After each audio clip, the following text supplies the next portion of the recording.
Halo teman-teman semuanya, Assalamualaikum warahmatullahi wabarakatuh. Perkenalkan, kami dari kelompok 7 yang terdiri dari Detia Ningsih, Dini Oftapia, Indri Lestari, Mima Azra, Monika Stella Hidayat, dan Nabila Hurul Aini.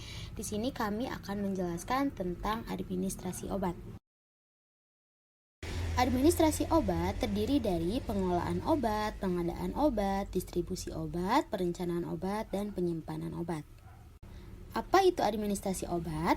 Administrasi obat berasal dari bahasa Latin yaitu ad atau intensif dan ministrasi yaitu melayani, membantu, dan memenuhi. Administrasi obat merajuk kepada kegiatan usaha untuk membantu, mengarahi, melayani, dan mengatur semua kegiatan dalam mencapai satu tujuan. Pengelolaan obat di dalam administrasi obat merupakan salah satu segi manajemen rumah sakit yang penting loh, karena mempunyai tujuan agar obat yang diperlukan tersedia setiap saat dalam jumlah yang cukup dan terjamin untuk mendukung pelayanan yang bermutu. Pengelolaan obat merupakan suatu rangkaian kegiatan yang mempunyai fungsi manajemen meliputi perencanaan, pengadaan, distribusi, penyimpanan, serta penggunaan obat.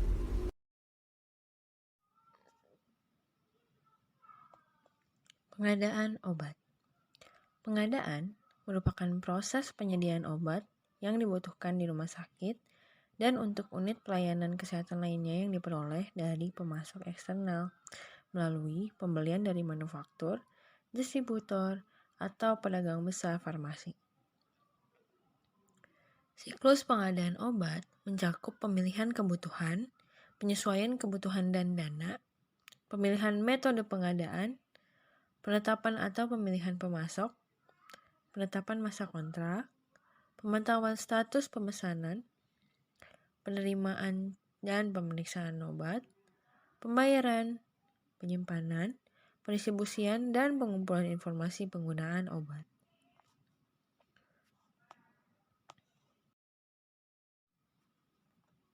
Pengadaan obat di rumah sakit dibagi menjadi, yang pertama ada berdasarkan dari pengadaan barang. Di antaranya yang pertama ada pengadaan barang dan farmasi, ada pengadaan bahan dan makanan, pengadaan barang-barang dan logistik. Kemudian yang kedua ada berdasarkan sifat penggunaannya, yaitu ada bahan baku, bahan pembantu, komponen jadi, dan bahan jadi. Kemudian berdasarkan waktu pengadaan, yang pertama ada pembelian tahunan atau annual purchasing, kemudian ada pembelian terjadwal, schedule purchasing, dan pembelian tiap bulan.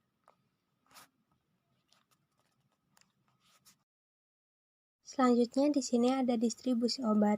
Cara distribusi obat yang baik atau CDOB adalah cara distribusi atau penyaluran obat dan atau bahan obat yang bertujuan memastikan mutu sepanjang jalur distribusi atau penyaluran sesuai persyaratan dan tujuan penggunaannya. Kegiatan yang menyangkut distribusi obat meliputi pengadaan, penyimpanan, dan penyaluran obat dari produsen hingga ke tangan konsumen. Adapun hal-hal yang harus diperhatikan dalam distribusi obat yaitu yang pertama ada manajemen mutu, yang kedua ada organisasi, manajemen personalia, yang ketiga ada penanggung jawab, nomor 4 ada pelatihan, lalu nomor kelima ada hygiene atau kebersihan, lalu yang keenam ada pembangunan dan peralatan, yang terakhir ada operasional. Selanjutnya yaitu perencanaan obat. Perencanaan obat meliputi kegiatan untuk menentukan jenis dan jumlah obat yang diperlukan untuk periode pengadaan yang akan datang. Perencanaan dipengaruhi berbagai hal seperti beban epidemiologi penyakit, keefektifan obat terhadap suatu penyakit, dan dipertimbangkan pula harga obat tersebut. Dalam pengelolaan obat yang baik, perencanaan sebaiknya dilakukan dengan berdasarkan data yang diperoleh dari tahap akhir pengelolaan, yaitu penggunaan obat periode yang lalu. Hal-hal yang harus diperhatikan di dalam perencanaan yaitu pola penyakit, kemampuan daya beli masyarakat, budaya masyarakat, dan pola penggunaan obat. Selanjutnya yaitu penyimpanan obat. Penyimpanan merupakan suatu proses kegiatan menempatkan perbekalan farmasi pada tempat yang dinilai aman dan memenuhi syarat yang ditetapkan. Yang pertama yaitu dibedakan menurut bentuk sediaan dan jenisnya, yang kedua dibedakan menurut suhu dan kestabilannya, yang ketiga mudah tidaknya meledak atau terbakar, yang keempat tahan tidaknya terhadap cahaya disertai dengan sistem informasi yang selalu menjamin ketersediaan perbekalan farmasi sesuai dengan kebutuhan. Tujuan dari penyimpanan obat tersebut yaitu yang pertama memelihara mutu obat, yang kedua menghindari penggunaan yang tidak bertanggung jawab, yang ketiga menjaga kelangsungan persediaan, dan yang keempat yaitu memudahkan pencarian dan pengawasan.